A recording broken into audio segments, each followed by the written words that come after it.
முக்கிய செய்தி.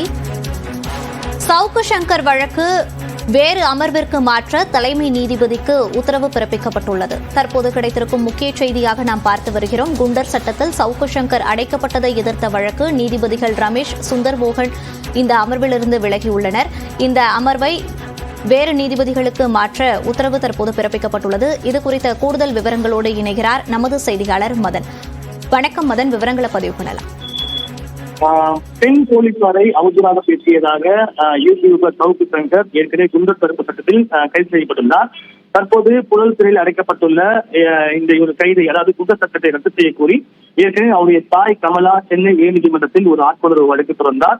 அந்த வழக்கு பல்வேறு அமர்வுகள் மாறி தற்போது நீதிபதிகள் MS ரமேஷ் அடங்கிய அமர்வு விசாரணையில் நிலுவையில் உள்ளது.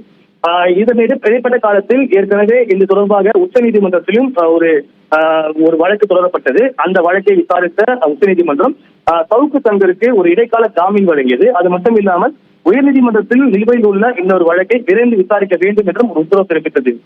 இந்த நிலையில்தான் இந்த வழக்கானது இன்று மீண்டும் நீதிபதிகள் MS ரமேஷ் மற்றும் சுந்தர் மோகன் அடங்கிய அமர்வில் விசாரிக்கு வந்தது.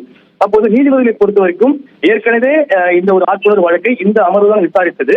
அப்போது இந்த மனு தொடர்பாக பதிலளிக்க காவல்துறைக்கு ஒரு நோட்டீஸ் அனுப்பப்பட்டது.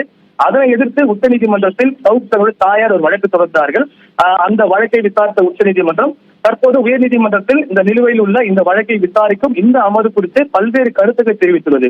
எனவே இந்த ஒரு நிலையில் இந்த வழக்கை மேற்கொண்டு இந்த என்றும் இதனை விசாரித்தால் சரியாக இருக்காது. எனவே இந்த ஒரு வழக்கை வேறு ஒரு அமர்வுக்கு மாற்ற வேண்டும் என்று தெரிவித்து சவுக்கு சங்கருடைய தாயார் தொடர்ந்த இந்த ஒரு ஆட்கொணர் வழக்கை வேறொரு அமர்வுக்கு மாற்ற வேண்டும் என தலைமை நீதிபதிக்கு பரிந்துரை செய்து தற்போது உத்தரவு பிறப்பித்து இந்த ஒரு வழக்கில் விலகிவிட்டார்கள்.